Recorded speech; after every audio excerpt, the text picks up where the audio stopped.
बिस्मिल्लाहिर्रहमानिर्रहीम। Dear viewers, अस्सलाम वालेकुम। उम्मीद है कि आप सब खैरियत से होंगे और अपनी आईसीएसबी की तैयारी पूरी मेहनत और लगन के साथ कर रहे होंगे। हमारी आज की वीडियो आईसीएसबी में साइकोलॉजिस्ट इंटरव्यू से मुतालिक है। इसके बारे में हमेशा से ये सवाल किया जाता है कि ये इंटरव्यू होती भी है कि नहीं होती।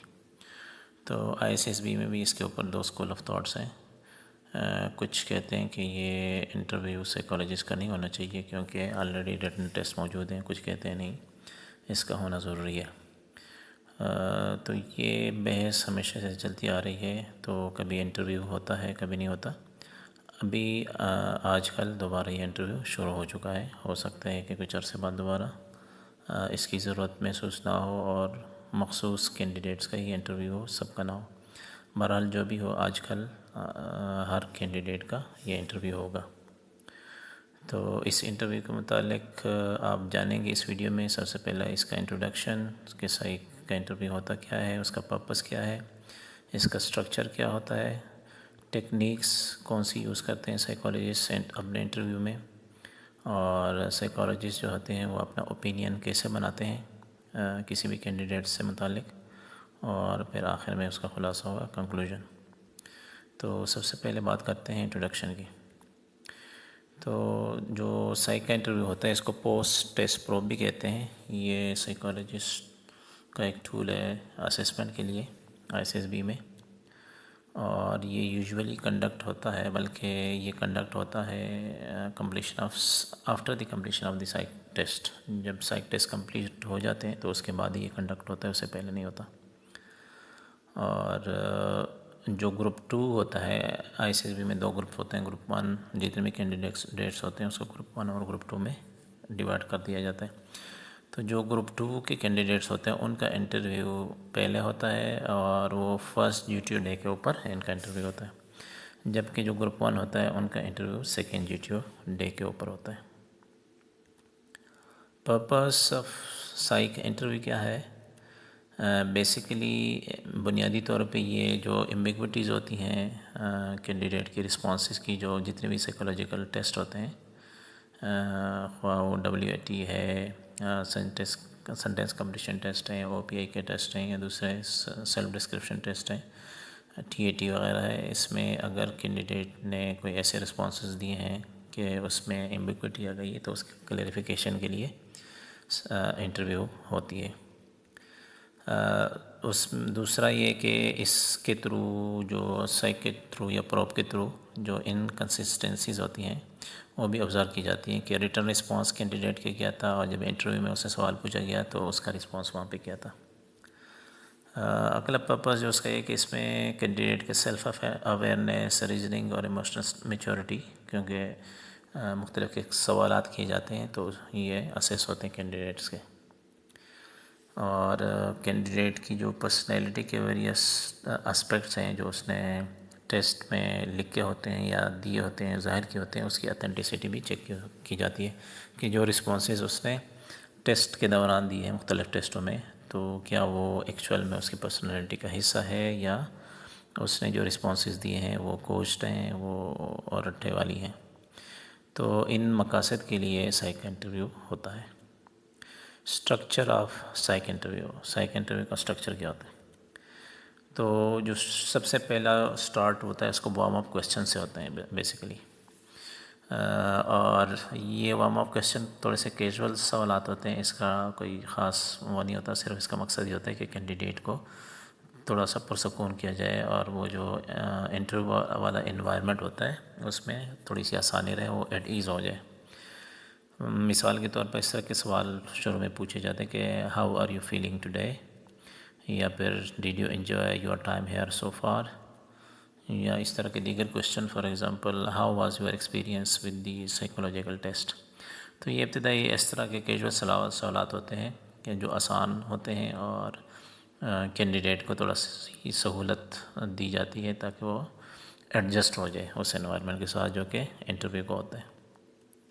उसके बाद प्रोबिंग शुरू हो जाती है जो कि on the basis of psychological test होता है, और इस फेज़ में जो साइकोलॉजिस्ट होते हैं वो स्पेसिफ़िक सवालात पूछता है उन रिस्पॉन्सेस के अगेंस्ट जो उसने टेस्ट में दिए होते हैं। फॉर एग्ज़ाम्पल, अगर सेल्फ़ डिस्क्रिप्शन टेस्ट में उसने मेंशन किया हुआ है या लिखा हुआ है कि आई एम वेरी कॉन्फिडेंट, लेकिन कुछ ऐसी चीज़ें टेस्ट में उन्होंने, जिस तरह टेस्ट कम्प्लीशन टेस्ट है AWT में, उसमें उसने ऐसे रिस्पॉन्सेस दिए हैं कि वो कॉन्फिडेंट नहीं है और उसमें सेल्फ डाउट है।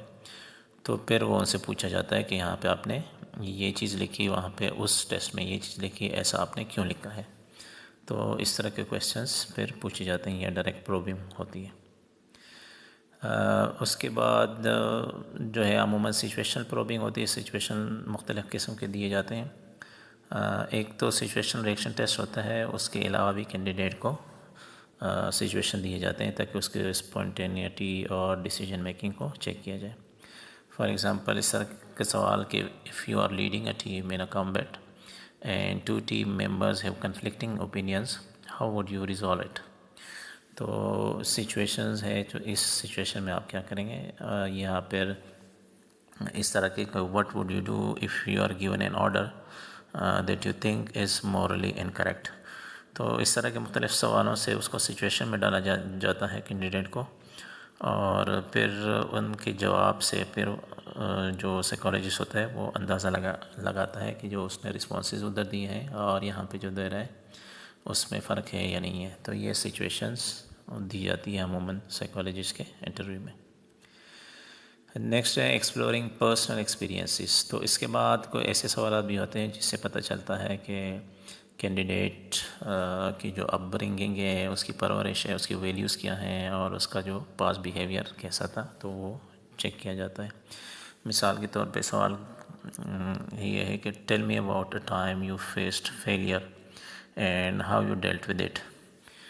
तो ये इससे पता चलता है कि पास्ट एक्सपीरियंस इसका क्या हुआ, कोई ऐसी सिचुएशन उसके सामने आई है, उसको उसने किस तरह रिजॉल्व किया है।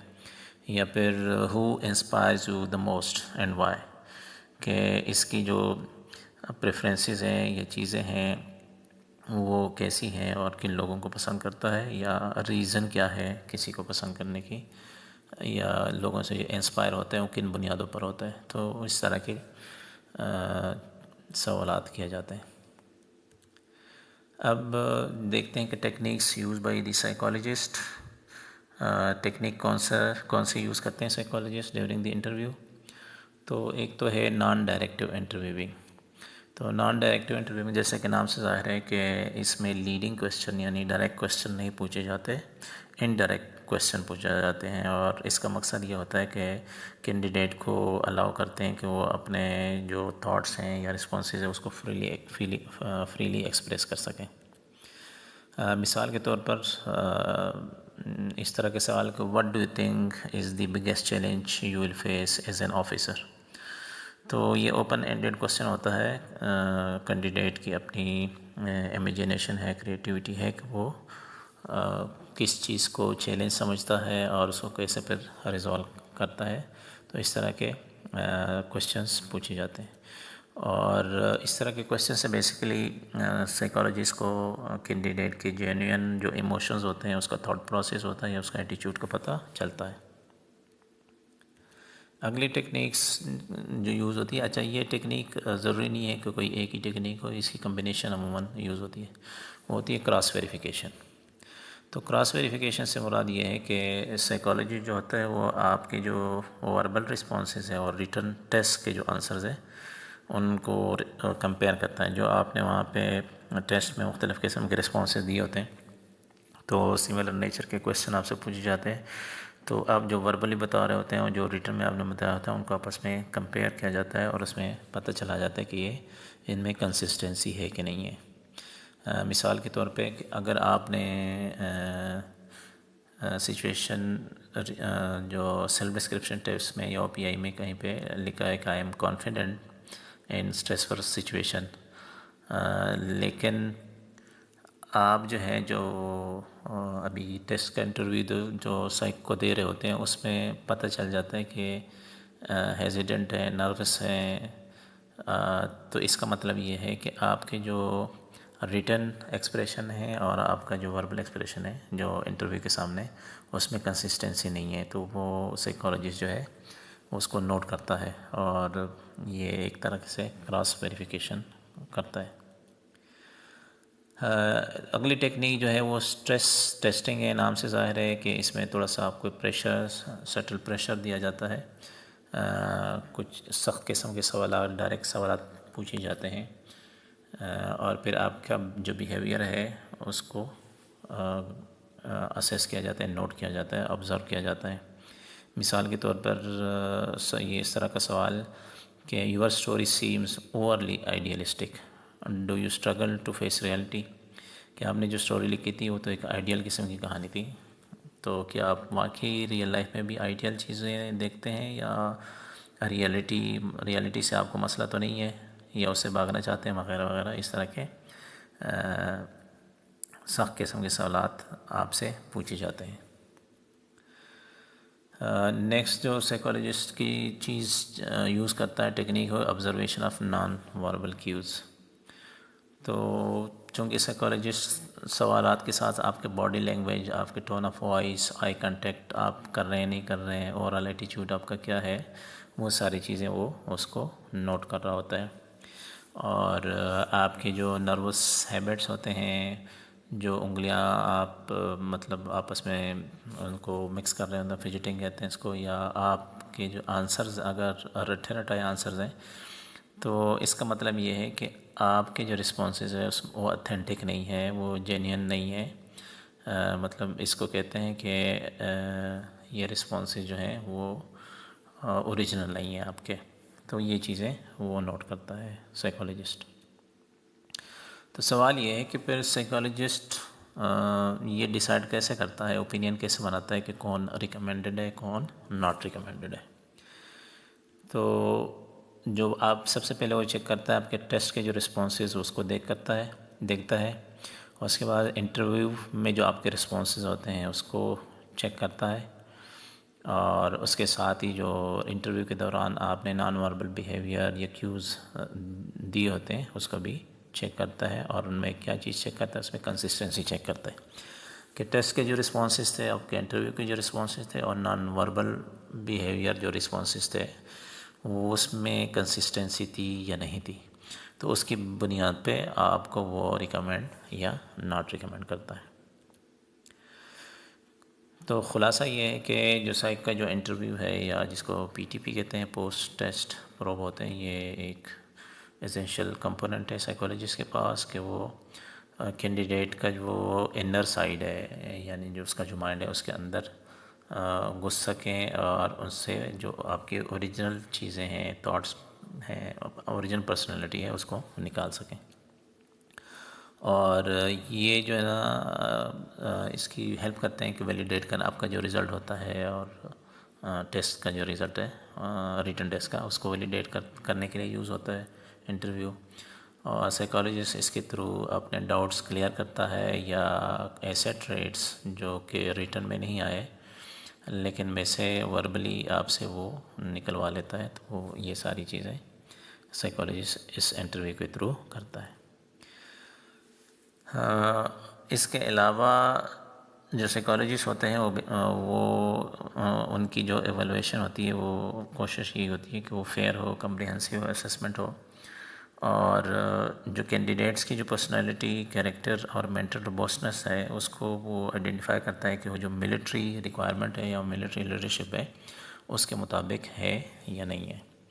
तो इन टेक्निक्स और इस तरीके कार से साइकोलॉजिस्ट आपकी पर्सनैलिटी की असेसमेंट करता है और अकॉर्डिंगली फिर वो डिसाइड करता है कि कौन सा कैंडिडेट रिकमेंडेड है, ट्रेनेबल है, उसको ट्रेन किया जा सकता है, और कौन सा नॉट रिकमेंडेड है, कौन सा किस कैंडिडेट को ट्रेनिंग से कोई फ़ायदा हासिल नहीं होगा। तो वो अपने रिपोर्ट में वो सारी चीज़ें लिख लेता है। तो अब जानते हैं कुछ की टिप्स फॉर सक्सेस का आपने साइकोलॉजिस्ट के इंटरव्यू को कैसे सक्सेसफुली हैंडल करना है। तो इसमें सबसे पहला पॉइंट है बी ऑनेस्ट एंड ऑथेंटिक। आपके रिस्पॉन्सेज ऑनेस्ट होंगे, ऑथेंटिक होंगे तो आप सक्सेसफुल रहेंगे। इसके साथ ही अंडरस्टैंड योर सेल्फ थॉरोली।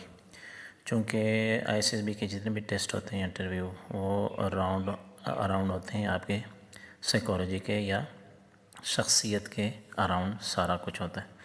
तो जब तक आप अपने आप को कम्प्लीटली अंडरस्टैंड नहीं कर पाएंगे तब तक आप कामयाब नहीं हो सकते। Maintain calmness and composer. आपने इंटरव्यू के सामने ख्वाह हो किसी का भी हो, डिप्टी का हो या साइकोलॉजिस्ट का हो, उसके सामने आपने काम रहना है, कंपोज रहना है, पैनिक नहीं करना।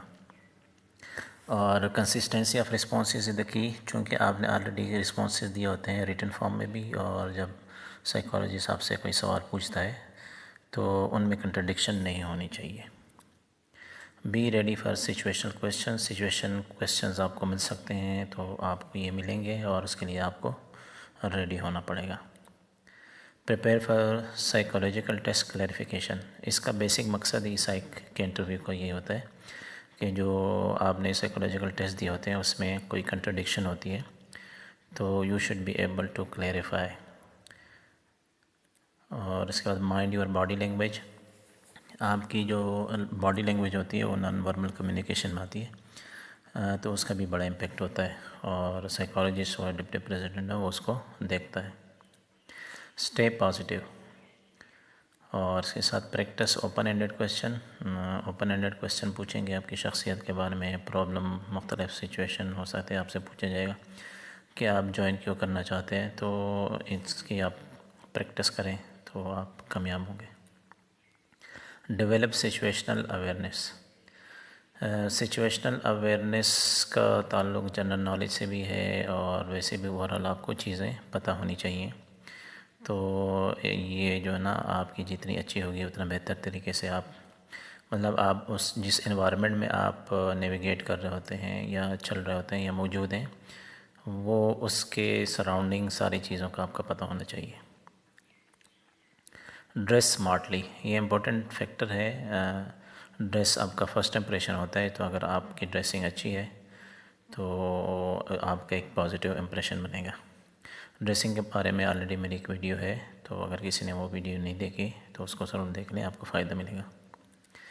नेक्स्ट है don't give overly idealistic answers. आपने कभी भी आइडियलिस्टिक अप्रोच नहीं बनानी इंटरव्यू के दौरान। रियलिस्टिक अप्रोच या रियलिस्टिक आंसर्स होने चाहिए। बहुत ही आइडियलिस्टिक चीज़ें पसंद नहीं की जाती हैं, उसका मतलब है कि बंदा रियलिटी या रियलिस्टिक नहीं है। तो आपने ये चीज़ें इनका ख्याल रखना है, तो इंशाल्लाह आपका जो साइकोलॉजिस्ट के साथ इंटरव्यू होगा वो एक अच्छा रहेगा, बेहतरीन रहेगा और आप कामयाब रहेंगे।